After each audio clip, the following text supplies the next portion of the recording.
I was born and brought up in Chennai, youngest in the family.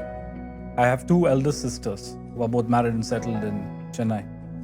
Being the youngest in the family and being the only son comes with a lot of benefits. And in my case, I found that I was the apple of the eye for my mother.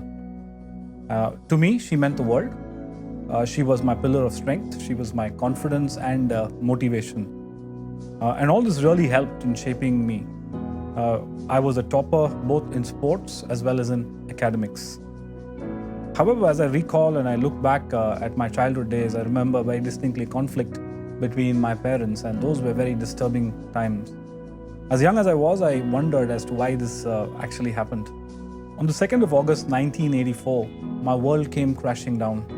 I was 9 years old, and as I walked into my mother's bedroom, I saw her lifeless body hanging from the ceiling. I did not know what hit me then, but I realized that something terrible had gone wrong. I cried at that moment, and then I realized that my sisters told me, Rajiv, don't cry. And if you cry, who's going to stand with us? I guess that was the only moment I cried, but that emotion and hurt stayed with me deep down in my heart for many years. With mom gone, I felt a deep sense of void. I know it sounds cliche, but I really felt a big hole within me and also around me. I felt so lonely, words can't describe the loneliness. I felt a great sense of insecurity, and I felt my confidence shattered. All of a sudden, from being brilliant in academics, my grades just fell apart.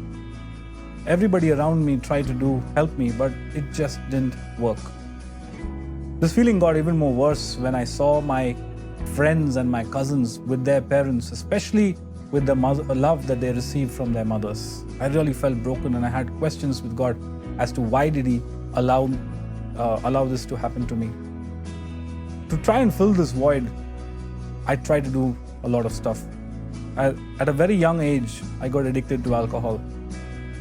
At a very young age, I got into relationships, and I hoped that they would last, but they didn't last. I did a lot of stuff which I thought was fancy then, which I realize is foolish now, to get attention, but I didn't seem to be getting the attention. To make matters worse, at least at that point in time, my dad got married again. I didn't quite comprehend why he did this. I didn't understand it, I didn't agree with it. But after many years, I realized what he did was right.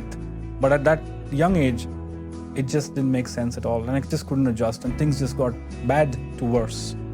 However, all along this time, coming from a traditional Christian background, I kept reading my Bible. I read my Bible more out of from a superstitious point of view, rather than waiting for God. I believe that if I don't read my Bible, something bad would happen, and I would ask God questions during this time and seemingly get no answers. When nothing worked, I attempted suicide a couple of times.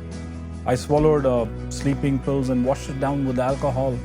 But to my utter dismay, it just didn't work. I did this twice, and I was even more angry with God. And I said, God, what's the point? What are you up to? Right? I'm not enjoying life. I want to end life, and you don't want me even to do that. But at the back of my mind, I realized that God had a purpose. But although I didn't want to admit that. I moved out of home when I was just out of college, and even before that, I actually started working. I started selling artificial jewelry, borrowing my watchman's cycle. I used to go and sell jewelry just to earn some money. Just after college, I moved out of house and I took up a job. And although God was good to me to get a job, I felt really terrible at the end of a day's work, not knowing where to go and sleep. My sisters did not allow me to take a house by myself. They invited me to stay with them, but I just thought it was too much of an inconvenience for them. So it was really hard to kind of go and to end the day. My relatives and well-wishers did not seem to think I had too much of a future, and quite honestly, I don't blame them, because I myself did not realize or think too much of my future. I was honestly quite worried about it. But as I kept reading my Bible, I remember that God spoke to me 4 things. Number 1, that he spoke to me was, even if your mother were to forget you, I will not fail you nor forsake you. The second thing he spoke to me was, you have not chosen me, but I have chosen you and appointed you. The third thing he told me and reassured me was, I will be your father and your mother, and I will be your responsibility. And he also said one more thing, which was, I will repay you the years the locusts have taken away. All you got to do is follow me and trust me. I wanted to follow God. I wanted to trust God. I wanted to obey God in the waters of baptism, but I had this habit of alcohol, and I did not know what to do. I thought I'll clean myself up and go to God, but that wasn't working. But God spoke to me very clearly through the incident of Philip and the Ethiopian in the book of Acts.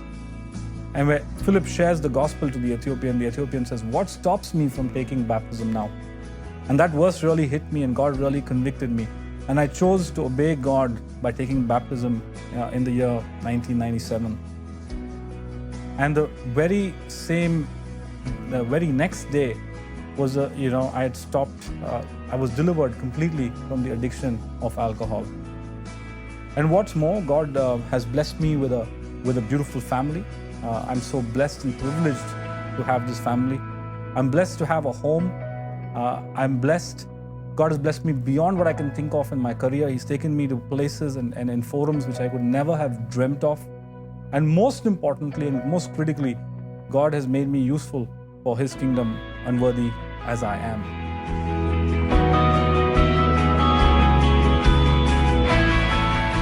My name is Rajiv. I have found hope. Have you?